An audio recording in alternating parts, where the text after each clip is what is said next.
welcome to episode 35 of Ernie O'Malley's Journey. Imprisoned once again in December 1922. So, where is my father, General Ernie O'Malley, at this point? Well, during the Civil War after the Four Courts, he's been appointed as Assistant Chief of Staff and under Liam Lynch. The Republicans have had a bad summer. They've lost considerable ground. The Free State have encircled them.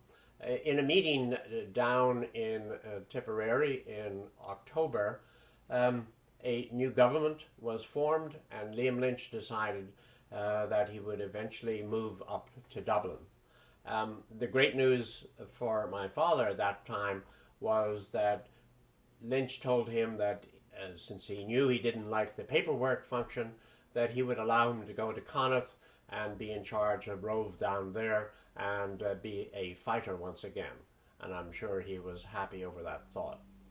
On the fateful day that Liam Lynch was moving up to Dublin on November 4, 1922, it was the date that Father was in his headquarters in Dublin, in Donnybrook, in the home of Mrs. Ellen Humphreys, the sister of the O'Reilly, executed in 1916. And the house was surrounded by the Free State troops. And he was captured, arrested, severely wounded, brought over to Portobello Hospital by the Free State, and eventually moved to the hospital at Mountjoy Prison. Just to give you a sense of his condition, let me read from a report from his medical school classmate, Dr. Matthew O'Connor. Now, he is in hospital at Mountjoy at this time. The prisoner, Ernest O'Malley, arrived here on December 23rd in an ambulance. Captain Hannigan's report gives his complete medical history. On arrival, he was carried to the bed in the prison hospital. Though naturally a little fatigued, he showed no sign of collapse. He was put to bed by two medical orderlies. 8 of his 9 wounds described were healed, but in the early stages of scar formation. The remaining wound had a dry crust the size of a pea, which showed it to be in the last stage of healing. So, my father has 9 massive wounds, 2 in his back, and in the earlier readings of his capture, you can feel the shock that he has when he gets hit. Those are lasting wounds. I mean, they impacted his life thereafter. I remember once even seeing one of his wounds, but he didn't describe nor give me details about how he had gotten wounded. So when he's in Mountjoy, he is talks about that and what happens. Here's his readings from The Singing Flame. I was lifted up in bed. Then the precise voice of Surgeon Henry Bainville, who bent over me, a voice I remembered from its dry concision at anatomy lectures in Celia Street Medical School. The case is hopeless, I heard another say.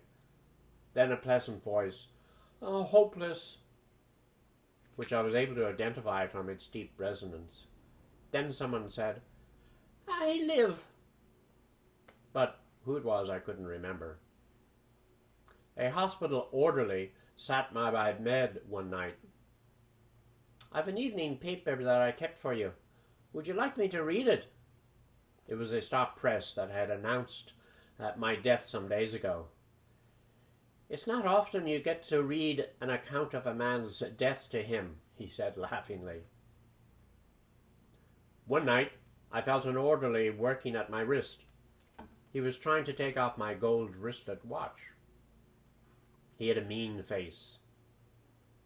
I want to keep it for you, he said, when I opened my eyes suddenly on him.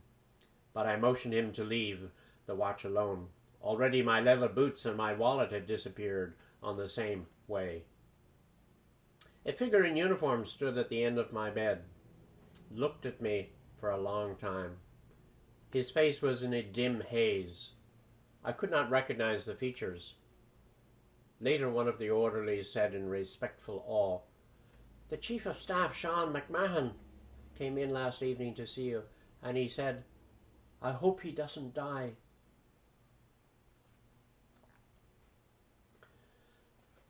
So, an extraordinary number of people sort of come to visit and comment to him and have discussions.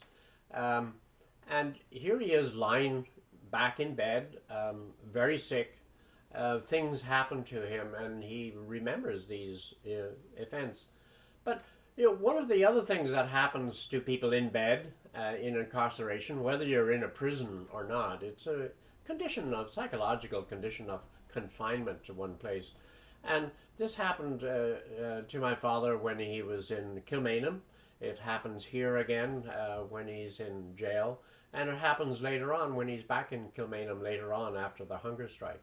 And the quality is that you start to dream. You're trying to pass your day and fill the day. And you're not quite sure sometimes of day and night and what is happening. And you sort of drift into this condition. It's a self-defense mechanism in certain ways. And he describes it beautifully, again, in the Singing Flame. So let me pick up his words. "My thoughts drifted slowly during the long days. At first I thought darkness would never come, but the days passed. I tried to make poems of things I had loved: mountains, rivers, trees, books, and people. I found myself mingling my lines with those in a poem by Rupert Brooke, 'The Night Make Kiss of Blankets,' and one by Padraig Pearse. I tried to trace the developments of Italian painting. Into drifting thought moved images like the shuffling of a card pack, with its emphasis on the same as when the unskilled dealer fumbled. Giotto, Mascaccio, Andrea del Castagno, Montaigne, Piero della Francesco, for I had known them for a long time since. Mascaccio and della Francesco were my favorites. They had a formal classic formalism, a ceremonial grace which enhanced their features to stress, whatever their subjects, the human dignity and mystery of man. I could almost reconstruct the colouring of some and the form of a few, but line I thought best, the scientific and experimental line of the Florentines. But Holbein would intrude, with Cézanne and the glowing flame of Van Gogh, or the rigorous direct touch of Albert Dürer. The imaginative visionary line of William Blake flowed in and out in sinuous grace. Had I not carried a volume of Blake, Dürer, and della Francesca around with me during the hard years? I'd studied them in many a strange background of mountains or bog, and my mixed portfolio of reproductions, cut to fit my pockets, had become frayed and crinkled, worn glossy surfaces stuck with rain and sweat. I had met few people in my wanderings who were interested in painting. So here's a reflection. I mean, a very important part of his life was culture. He was a man who used to go to the National Gallery on a Thursday evening for a period of time and reflection. And so over this 3 or 4 year period, he hadn't met people who he could talk to about one of his favorite subjects, which is the arts. So naturally, it would be something that when he is in a down and out mode that he would refer to. Now, what's happening in the rest of Ireland at this time as he's been incarcerated? We're coming up to the period in December 1922, which is the anniversary, so to speak, the 1 year anniversary of the treaty. It was signed in December 1921. having been implemented and approved by the Irish government, the Dáil, the electing of people, sanctioned by the British government, and now fully about to be established, the Irish Free State with Dominion status. So that was to open on December 8th. The IRA, recognizing that this event was going to be the sort of almost like the beginning of the end, because a new state is now formally being created. And they threatened the lives of anyone who attended that Dáil session. They carried out that threat, and they shot two men, killed one and wounded the other. And that had set in motion by the government a reprisal. Now, my father describes this again, the sad moment in the Singing Flame. A soldier laughed as he turned towards my bed. "You'll hear no more of Rory O'Connor from this on." What did that mean? Perhaps there had been another attempt to escape from the joy and he had been killed. An orderly read the evening paper to me. Rory O'Connor, Liam Mellows, Joe McKelvey, and Dick Barrett had been executed that morning, 8 December, without trial, as an official reprisal for the death and wounding on the previous day of two Free State members of Parliament, Sean Hales of Cork, whose brother was fighting with Liam Lynch, had been shot by our men in Dublin. Pádraig Ó Máille had been seriously wounded. The news was a great shock to me. I felt as if I had been wounded. The same swift disappearance of my innards, an icy chill where they had been, and a trembling in my legs.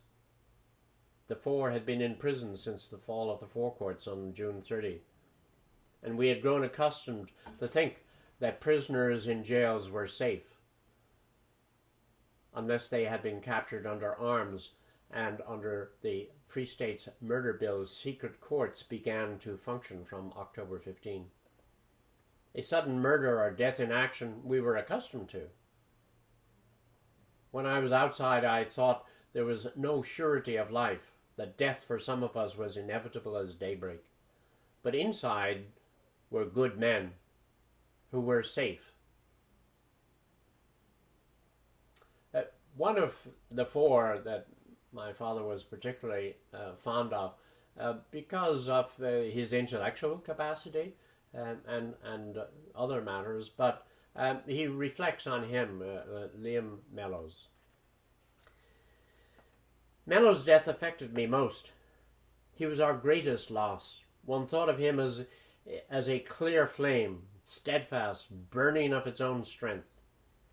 Cheerful, chivalrous, clear in intellect, possessing political intuition, no bitterness in his outlook, and no warping of his qualities by hatred of opponents. In him, as in some of the young men who had come through the fire, old Irish habits of thought, speech, and mind were recognized. A crystal hardness without harshness, an intense love of nature and of the earth, a simplicity that made the flippant earnest, direct, serious, restrained, unemotional in speech, gay in company with personal aloofness. Well, the Free State knew his mind, his influence, and his strength.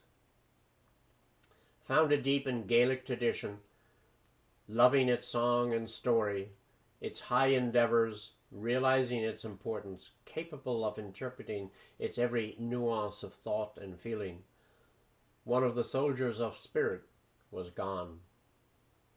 One instinctively placed him with Pádraig Pearse and Sean McDermott, and he was against the surrender of the forecourts.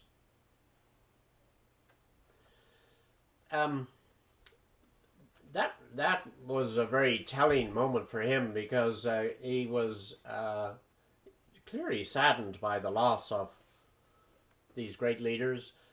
And these were the leaders who were, in fact, the headquarters staff of the IRA, and they had refused, despite his urging, to leave the forecourts. because he recognized that he wanted to go down with the four courts and have that be a symbolic, but he wanted the army to continue. And here was the senior management of the army, and they were all captured. Ironically, my father and Liam Lynch were not had effectively escaped, and they were now running the war, but they didn't have the competence that, in terms of management of an army, that some of the headquarters staff was.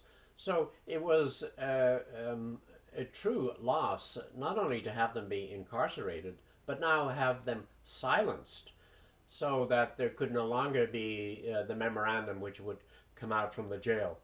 And remember, it was Liam Mellows who had communicated to my father the whole concept of is important, imperative to establish a Republican government.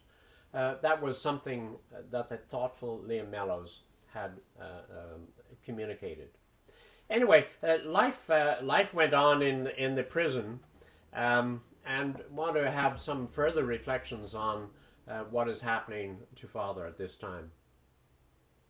An orderly was rubbing my wound granulations with copper sulfate, and he said, "I'm afraid it's healing too quickly. And I wish it was not, for they intend to shoot you as soon as we have you patched up."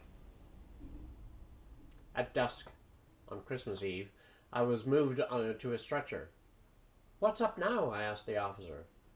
He looked at me but did not answer. "Maybe you're Santa Claus, and you're going to put me in a sleigh and reindeer in front. Anyway, I want my fur rug, for my lion skin backed with fur had not been put on with my blankets." One of the orderlies was crying as he helped to carry me out. "You're for it," he said. "They're taking you to Mountjoy to shoot you. Oh, why are they doing this to you?" The guard outside the hospital saluted as if I was to receive a last courtesy before the final farewell. So this was the end. I was thinking as the stretcher bumped with the irregular march of the hospital attendants. I was to be shot sometime tomorrow morning. Maybe with polite regards for the back of the jail, elimination makes a kind of rigid but nostalgic courtesy. Outside the ambulance, an officer bent over as he pulled the blankets. "I'm sorry to have to do this." He put the handcuffs on my wrist and snapped the lock into position. "You're doing your duty, I expect, so why should you apologize?" "The last men to handcuff me were auxiliaries, and they did not apologize." The frozen air made breathing difficult, but above me timeless stars and the sharp clearness of an unhurried night sky. So he's been transported and presumably to be shot. He's reflecting on, what has happened. And in fact, this is an amazing, he writes so beautifully in telling the psychological disposition of a person in this position. And he tells the stories of, it's almost as if it's a silent movie with flashing images coming across and a whole series of characters coming in to visit him. Sometimes he could hear them, sometimes not. You have information coming to him read through the newspapers rather than having it be told. So again, it's almost like has a movie-like quality of images being passed through. They're also just in reflection to see that so many different type of people, they're all, let's say, his opponents to the extent they're working for the Free State, and they go from generals down to soldiers. They have an empathy with a person who is in bad condition, of whom they have had knowledge, because he had done things, so he was a known person. And they're responding to him in a very human manner. And so you can see that he's respected from all sides, not only his friends, but his foe. There's a personal reflection here, of course, which had he died in those hospitals of those wounds, I wouldn't be here telling this story. So This is yet another event where I'm right in the center of amazement of his continued willingness to live, his drive to live, his courage, notwithstanding his wounds, and he has this dynamic vigor which is recognized by all. Anyway, look, join us next time for Avoiding Execution in January 1923.